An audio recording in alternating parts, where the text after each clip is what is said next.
se alaba al Señor, con mucha alegría y gozo. Aquí se alaba al Señor, con mucha alegría y gozo. Alabemos al Señor, con mucha alegría y gozo. Alabemos al Señor, alegres y muy gozosos. Alábenlo, alábenlo, alábenlo.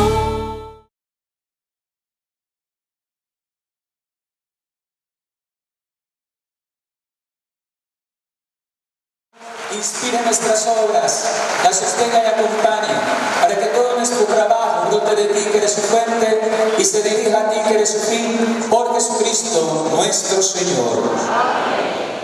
Vamos a tomar asiento en esta primera enseñanza. Para mí es muy importante entrar en este ambiente de oración con el que inicia este Congreso Nacional de Servidores.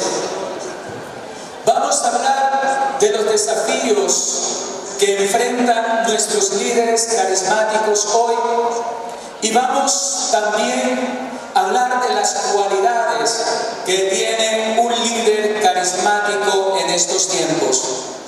Alguno de ustedes pudiera decir: me salvé porque yo no soy líder de nada, yo ni lidero, ni coordino, ni nada, entonces yo me salvé.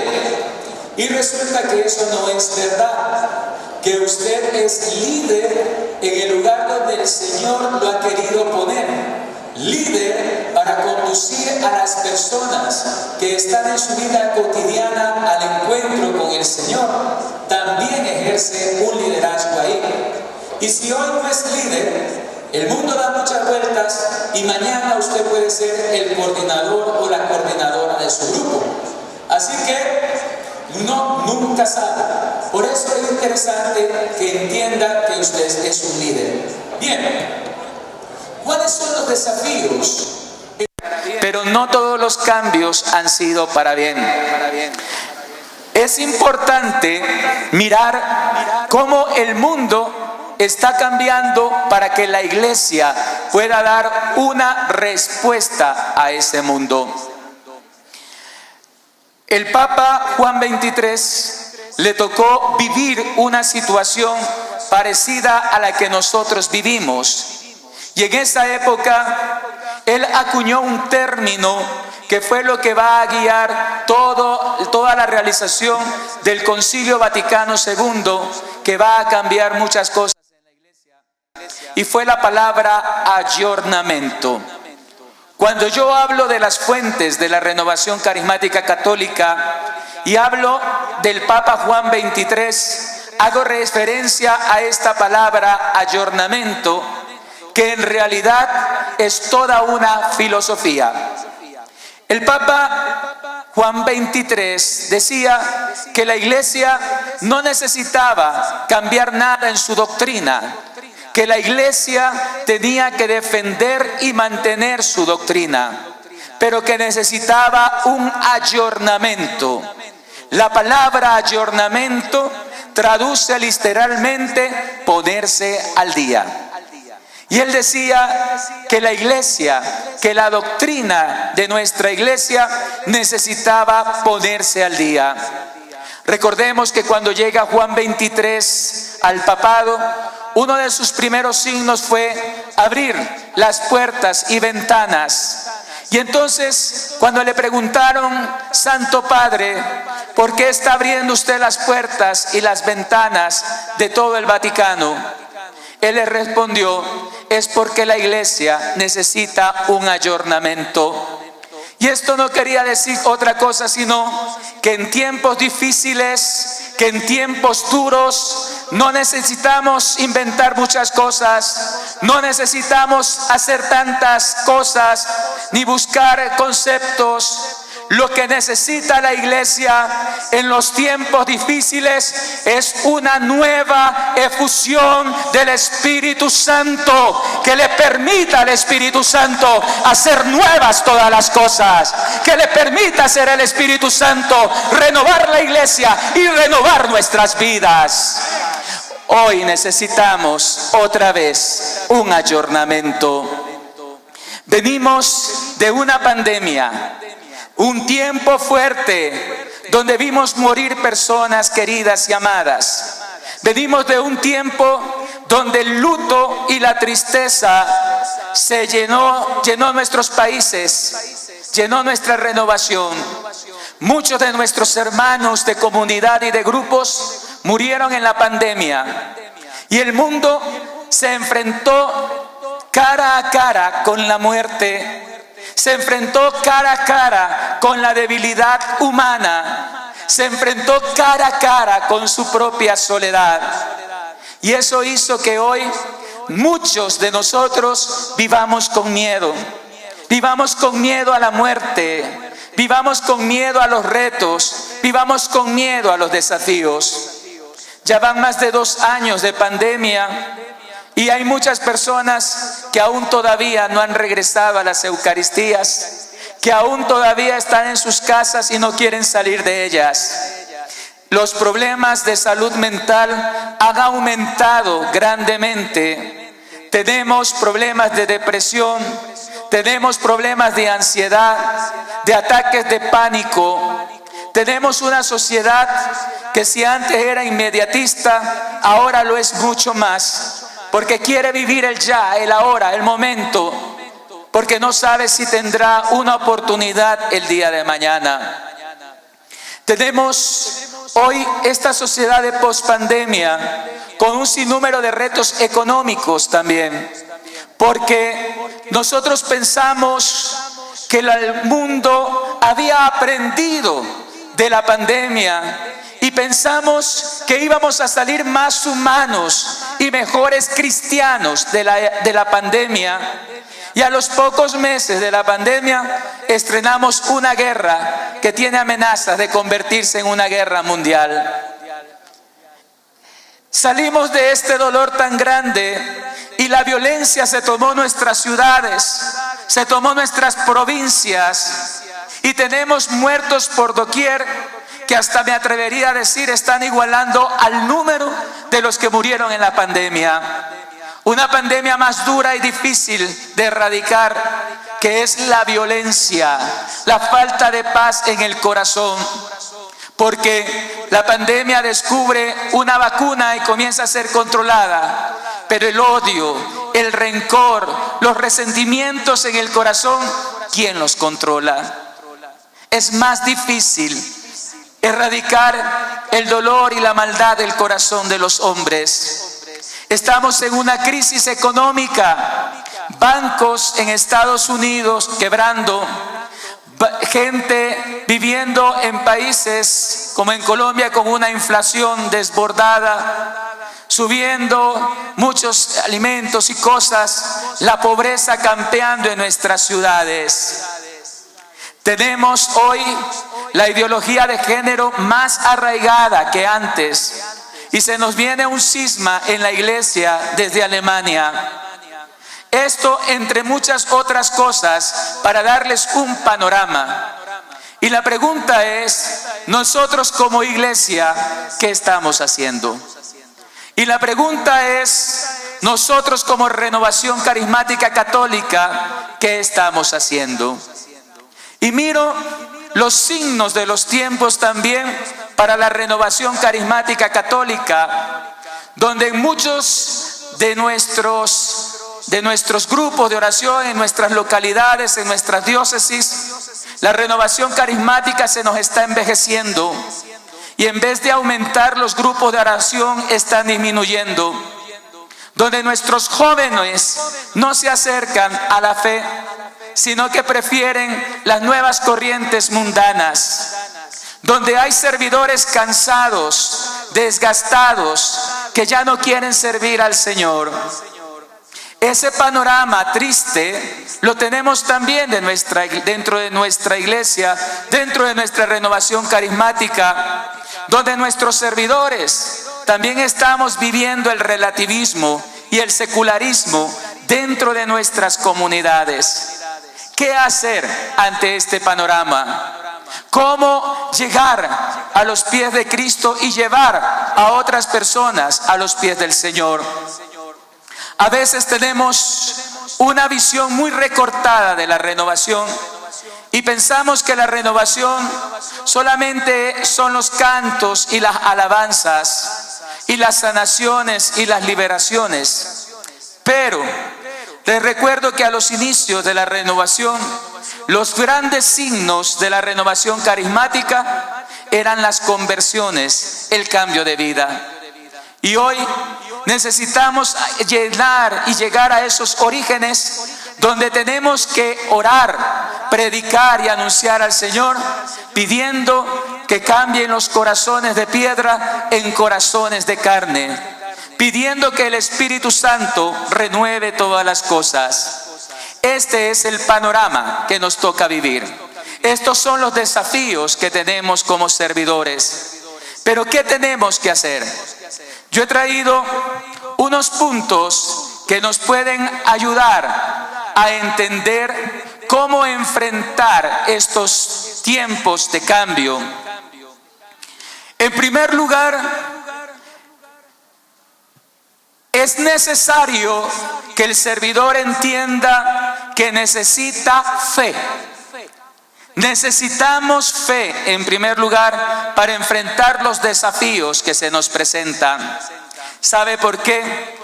Porque si nosotros no tenemos fe, nosotros no podemos hacer nada. El Señor le dijo a sus discípulos: si tuvierais fe como un granito de mostaza, le diría a las montañas: muévanse, y las montañas se moverán. Un líder tiene que tener fe. Lastimosamente, muchos de nuestros líderes dudan, se les acabó la fe, no tienen confianza en el Señor. Y lo peor de todo es que se quedan conformes como están viviendo. Los discípulos que estaban empezando en el caminar de la fe, que estaban iniciando a conocer al Señor, en Lucas capítulo 17, versículo 5, van a hacer una oración. Lucas 17, versículo 5, van a hacer una oración y le van a decir al Señor: Señor, creemos, pero aumentanos la fe. Creemos, pero aumentanos la fe. Esa es una santa insatisfacción del cristiano, donde sabe que cree pero que necesita aumentar su fe. ¿Y sabe por qué es necesario que el líder de la renovación tenga una fe indeleble, inquebrantable? Porque hoy en el mundo hay muchos que ya no creen, hay muchos que se les acabó la fe, hay muchos jóvenes que creen más en el internet, que están mucho más dedicados a cosas que no son Dios que al mismo Dios. Pero si yo no creo, si yo no tengo fe, entonces ¿cómo voy a transmitir la fe a otro? La encíclica del Papa Francisco, Evangelium Gaudium, que decía: el gozo del Evangelio es transmitir la fe con alegría, transmitir la fe con gozo. Pero si yo no tengo fe, yo no tengo el gozo para poder transmitirle a mis hermanos esa fe que Cristo deposita en mi corazón.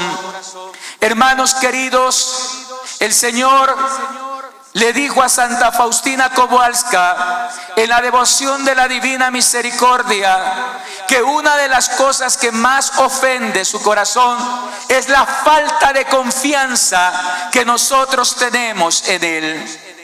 Decía el Señor también a Santa Faustina que le dijera a los hombres que confiaran en el Señor y que repitieran constantemente: Jesús, en ti confío.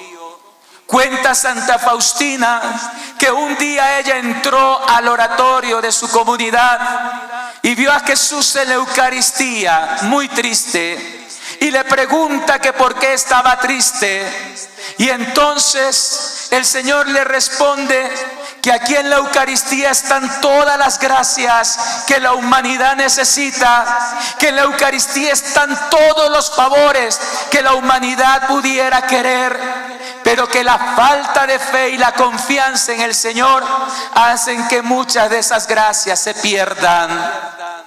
Hermanos queridos, si nosotros confiamos y creemos en el Señor, no habrá imposibles.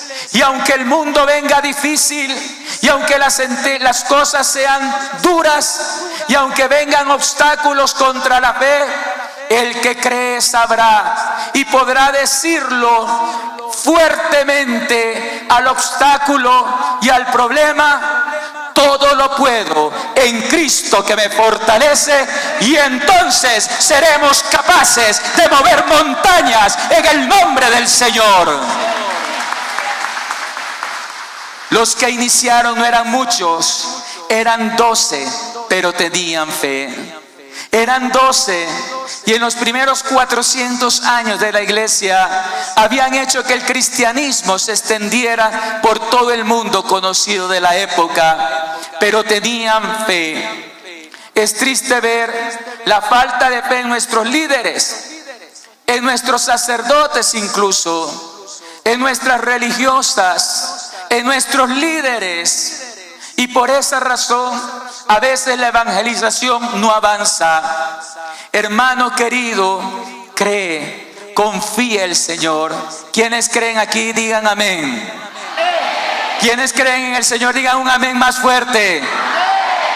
Y yo te digo que el que confía en el Señor jamás será defraudado. Gloria a Dios. Lo segundo que necesitas para este tiempo de dificultad es la claridad misional. Claridad misional. ¿Qué significa esto? Y voy a hablar de Abraham y de Moisés. Pudiera hablar de muchos otros, pero en honor al tiempo no lo hacemos. En Génesis capítulo 12, versículo 1, Abraham, Génesis capítulo 12, versículo 1.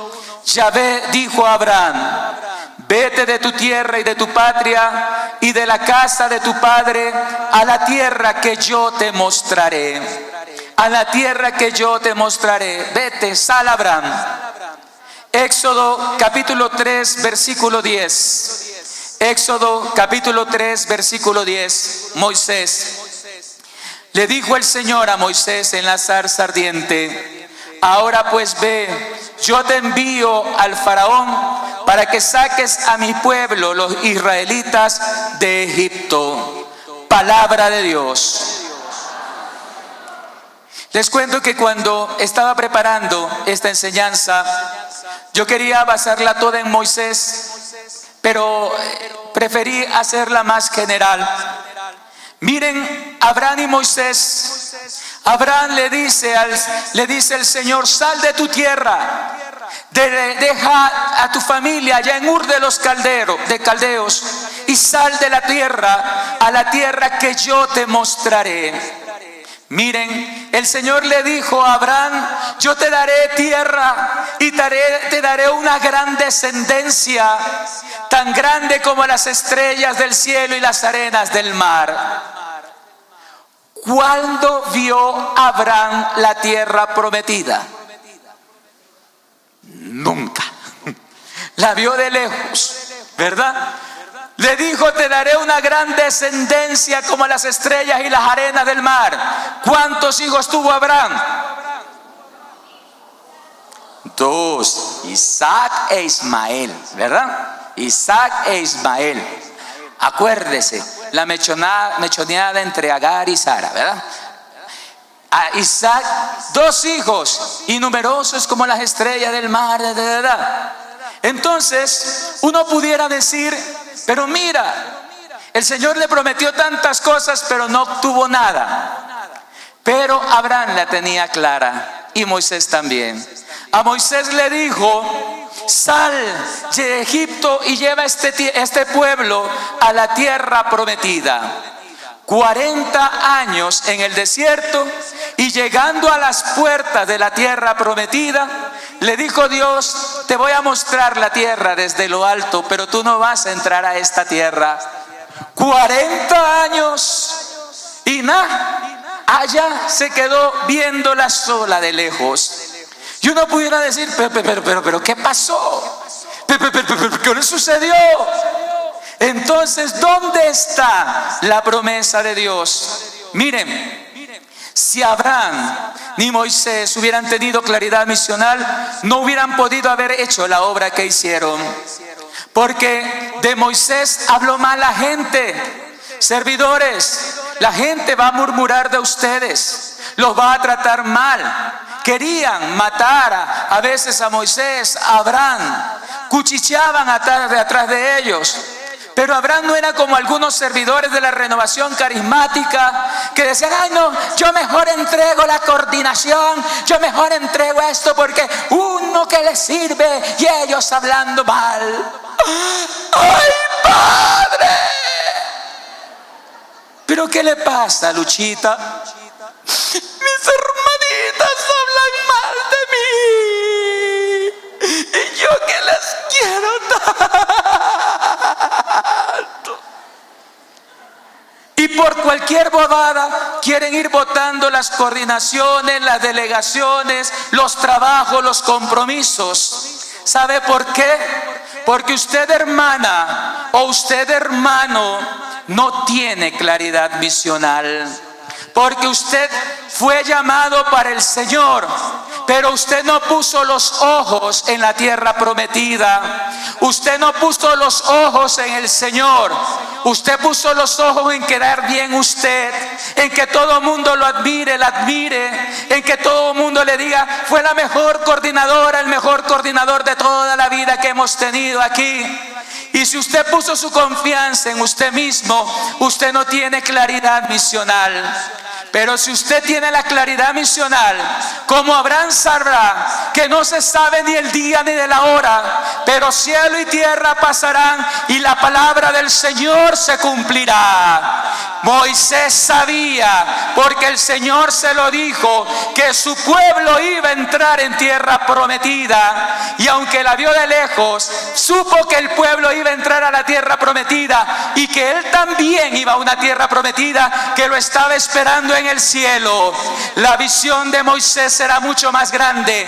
No se quedó en la tierra, no se quedó en los condicionamientos humanos, sino que tomó fuerza en la palabra de Dios, tomó fuerza en lo que Dios le había prometido, y por eso se mantuvo fiel hasta el final, se mantuvo fiel hasta lo último. Y Abraham, Moisés y los demás pudieron entrar en el reino de los cielos. Hermano querido, hermana, cuando tú sabes que el Señor te llama a una misión y que Él te dará las fuerzas del águila y las fuerzas del búfalo, tú entiendes que aunque vengan problemas o dificultades, el Señor está haciendo la obra aunque tú no la veas, porque el poder, la gloria y la honra serán para Él y no para ti. Para ti el trabajo y para Dios la gloria y la honra por siempre, jamás. Hermano querido, el que no tiene claridad misional es un irresponsable. El que no tiene claridad misional no tiene compromiso. El que tiene claridad misional, no tiene claridad misional, dice la palabra en Santiago capítulo 1, es como las aguas del mar que van y que vienen. Y dice: no espere recibir nada un hombre irresoluto como este. En cambio, la persona que como Cristo conocía su visión, que como Abraham, que como Moisés, que como Pedro y Pablo sabe que estamos llamados a heredar una bendición, aunque vengan problemas, aunque vengan murmuraciones, aunque no tenga plata, aunque tenga dificultades, sabe y entiende, como le dijo el Señor a Josué: y yo estaré contigo delante de ti y nadie podrá hacer frente de ti, porque yo estaré contigo hasta el final de los tiempos. Amén. Si Cristo está conmigo, ¿quién podrá estar contra mí? Claridad misional. Nos falta, servidores, claridad misional. Y hoy más que nunca el líder necesita la claridad misional, porque nuestros miembros de comunidades no saben muchas veces a dónde van, no están perdidos. Tenemos muchos de los miembros de nuestras comunidades que no saben qué hacer espiritualmente. Y si el líder no tiene claridad misional, ¿cómo van a estar el resto de los miembros de la comunidad? El Señor eligió a Moisés, a Abraham, a David, a Salomón, a Pedro, a Pablo, a Tomás, a Santiago, para que fueran los guías del pueblo y que les enseñaran a estos hombres cuál es la claridad de nuestras vidas. Si usted no tiene claridad misional, ¿cómo va a guiar al pueblo que necesita encontrarse con el Señor? Queridos jóvenes, y quiero hablar aquí un poco a los jóvenes, decirles a ustedes, queridos jóvenes, que el mundo les presentará muchos engaños y los hará creer a ustedes que lastimosamente el placer, el tener un título, el tener muchas cosas son lo que nos hará felices en la vida, y tratarán de hacerle perder la claridad misional. Recuerde bien que el Señor lo dice en su palabra, que la paga del pecado es la muerte, que el que busca los bienes materiales algún día tendrá que llorar y sufrir amargamente sus apegos. Pero el que busca el reino de los cielos, un día el Señor lo llamará y le dirá: siervo bueno y fiel, has hecho lo que tenías que hacer, entra al banquete de tu Señor. Nuevas generaciones de la renovación carismática católica, jóvenes de nuestra renovación carismática católica, el llamado es para que pongan sus ojos en Cristo Jesús, y aunque el mundo les diga lo contrario, usted diga: la cruz delante y el mundo atrás, porque si tengo a Cristo, lo tengo todo en mi vida. Amén. Jóvenes de la renovación carismática católica. Quiero terminar rápidamente con dos aspectos, y es el tercer aspecto que vamos a mirar, es la contribución. Tenemos que aprender a donarnos, tenemos que aprender a darnos generosamente. Después de la pandemia, uno de los signos más duros y difíciles que hemos visto es el egoísmo. La gente quiere la ley del embudo, lo ancho para mí y lo angosto para ti. Nos hemos vuelto, en vez de ser más solidarios, en vez de ser más unidos, nos hemos viendo una sociedad mucho más egoísta, mucho más hedonista. Y es uno de los desafíos, y es uno de los desafíos grandes, que la gente ya no quiere donarse. La gente ya no quiere tener compromisos. La gente ya no quiere una responsabilidad con Cristo. Quiere todo fácil, todo a la ligera. Y para poder construir el reino de los cielos, todos necesitamos contribuir. Y los que más contribuyen deben ser los que van adelante, los líderes. Y no me refiero solamente a bienes materiales. De hecho, en nuestras comunidades hay mucha gente tacaña, gente que coge boletas de rifa, de bingo, de cosas, y que no devuelve ni la plata ni la boleta. Bueno, eso ocurre en Colombia. Yo sé que aquí en Ecuador no, ¿verdad? Hay hermanos que en las comunidades todo lo quieren en bandeja de plata, porque es muy pobrecito, entonces no tiene nada. Pero para tomarse una pilsener sí tiene, ¿eh? En nuestras comunidades, hermanos, ¿quién quiere colaborar para lavar los baños? Hermano, ¿quién quiere colaborar para ir de misión a tal parte? Ay, es que yo no sé hablar, es que yo no sé decir nada. No tenemos contribución, no queremos dar, no queremos sacrificarnos, lo queremos todo fácil.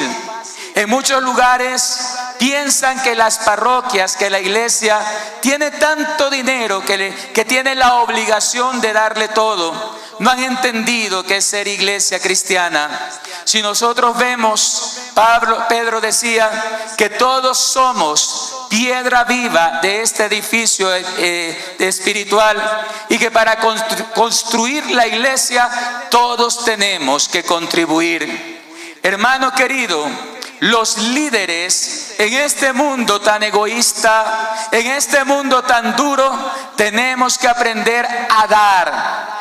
Decía la Santa Teresa de Calcuta que hay que dar hasta que duela. Y si duele, hay que seguir dando hasta que deje de doler. Es verdad, aquí debe haber servidores cansados, líderes que quieren tirar la toalla, líderes que sienten que ya no pueden más. Es comprensible porque hay muchos de nuestros grupos que nos han dejado solos, que quieren que el líder lo haga todo, que quieren que el líder vaya cargando con todo y nadie quiere contribuir.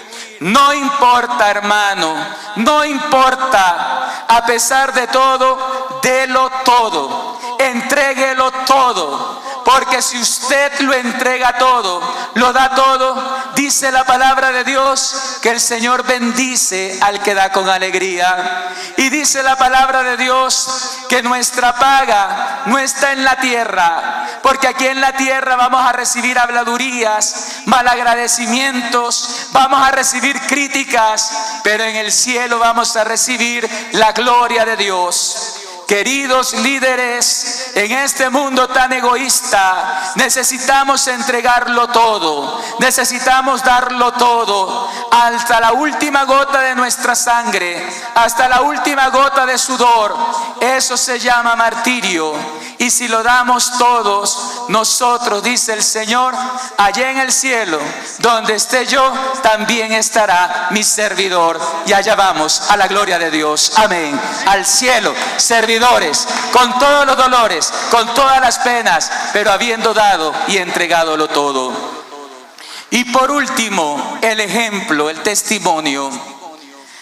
Hoy, muchas personas de nuestros jóvenes se están dejando llenar la vida, e incluso los viejitos también, por los famosos influencers, por los youtubers, por los instagramers, por todos estos, ¿verdad? Hoy es una nueva profesión.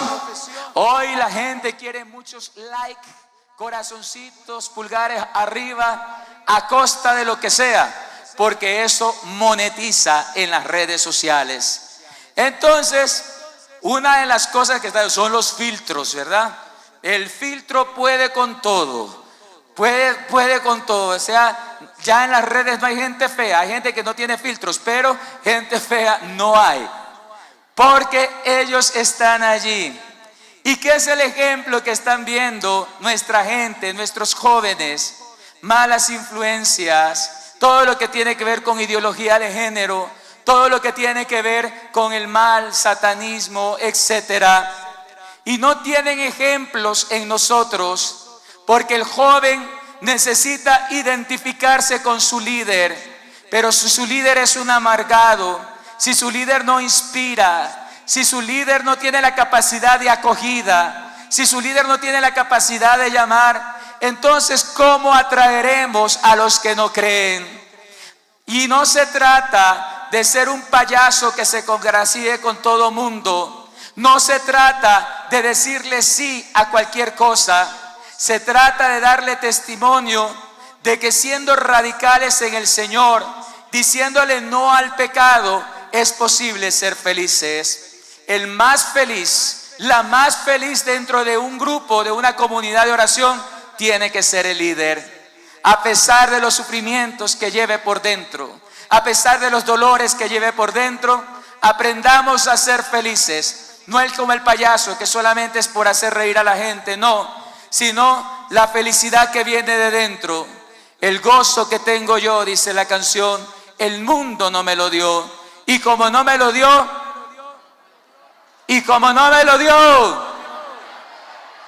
servidores de la renovación carismática, líderes, en un mundo lleno de tristeza, en un mundo lleno de malos ejemplos y malos testimonios, estamos llamados a ser el rostro de Cristo en estos nuevos tiempos. Bendito sea, Señor, por cada servidor, por cada servidora que es capaz de mostrar el rostro de Cristo vivo en estos tiempos. Amén, amén y amén. Gloria a Dios.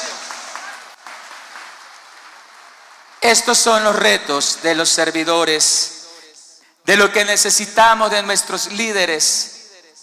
Hay una frase, y quiero terminar con esto. A nosotros nos dicen en el seminario: donde estemos tenemos que florecer. Donde estemos, donde el Señor nos ponga, tenemos que florecer. Había un amigo sacerdote. A veces también, no crean, los sacerdotes tenemos nuestras cositas. Y él decía, pues había sido una persona muy prestante en una diócesis X, y lo mandaron a una parroquia muy chiquitica, muy feita. Y alguien le dijo: te bajaron de estrato. Y él dijo: no, la parroquia subió de estrato conmigo. Entendiendo que no es el lugar, puede ser muy humilde, muy pequeño, pero si eres capaz de anunciar la gloria de Dios, ahí el Espíritu Santo dará frutos contigo. Amén. Muchas gracias. Dios les bendiga.